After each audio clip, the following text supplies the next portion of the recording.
Hello and welcome to Dalit Discourse. Today I will discuss with you about Daya Pawar's autobiography Baluta. This is the cover page of the book of autobiography written by Daya Pawar. The name of this autobiography is Baluta. Daya Pawar was a remarkable Dalit writer, poet, short story writer, and literary critic. He was born on September 15 in 1935. He worked as a senior auditor in the Indian Railways. Daya Pawar's autobiography, Baluta, published in 1978 in Marathi. It granted him the status of a literary giant among the Dalit literary fraternity in Maharashtra. Baluta won the Maharashtra Government Award for Literature. In 1982, it also won a Ford Foundation Award. Baluta was translated into Hindi, German, French, and Italian languages between 1981 to 1992, and finally in 2015 into English by Jerry Pinto. Baluta created a sensation in the Marathi world for its frank and unique description of a life that the author lived in the ghettos of prostitutes, criminals, pimps, and uprooted Dalit people within and around the red light areas of the city of Bombay. Baluta tells us the story of Dagdui Maruti Pawar before he became Daya Pawar, running parallel between Mumbai and Dhamangao, the village where the author was born. The book is as much about the starkness of the hopes of a Dalit person as it is about what migrating from a village to the city offered him. While being intensely personal, it is not, however, a person centric. It's about a community, it's a collective pain and struggle, and the remarkable pursuit to attain an individuality snatched away by the caste system. The book reminds us about the socio-cultural and political condition of Maharashtra in the 50s and 60s that were prevalent in its rural areas but also in the city where the trappings of caste plays itself out. Baluta, in many senses, is the universal cry of a man who wants to break free from the world he has inherited, which shackles him. It is a psychological attempt of a man to make sense of the horrible phenomena he is caught up in until he arrives at the realization that unless the world frees itself, there is no freedom for him, that there is only struggle, a constant war between him and the world. Baluta refers to the share received by people of the Mahar community from the village produce in return for various social duties such as cleaning carcass, announcing events, playing music at the weddings, etc.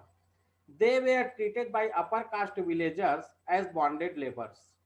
Mahar would spread their blanket on the ground and the Marathas would give them whatever was beneath.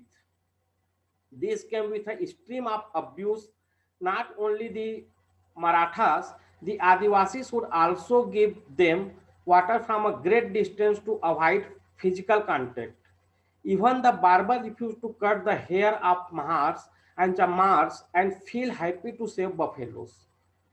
Once all the Mahars decided to leave the village because of the violation of the harvesting tradition to give their share at the time of harvesting, hearing this news of Mahars leaving the village, they went and made them return with due respect.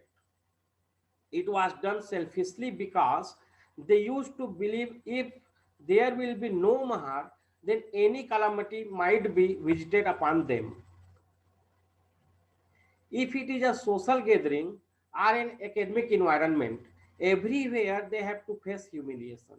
At the time of village festival, there were wrestling also. But again, there was a hierarchy in that match.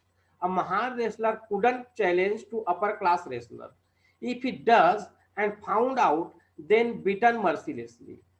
Casteism was the major part of games too. All this discrimination killed Pawar's feelings for sports. Thursday market for Mahars was a festive occasion. Going there, they used to eat bhel and jalebis, but all the villagers used to sit in a groups according to their caste under the tree. This was so customary that everyone could get his place with closed eyes. The restaurants have different cups for different castes as Mahar cups, Chamhar cups, and Mang cups. Mahar cups were without handles and an ant infested, which had been washed by themselves before ordering tea and had to sit on the veranda or a bench behind the restaurant. The Mahars were constantly struggling to make ends meet.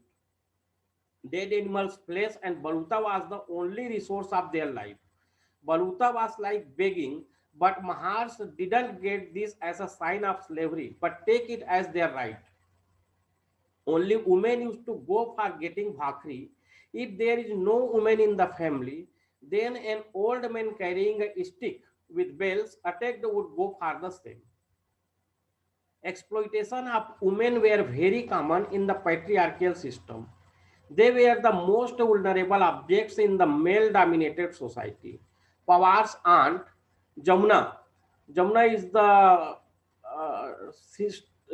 his sister's his mother's stepsister was sold to brothel by her husband. She was extremely beautiful. That was her fault, due to which he suspects on her.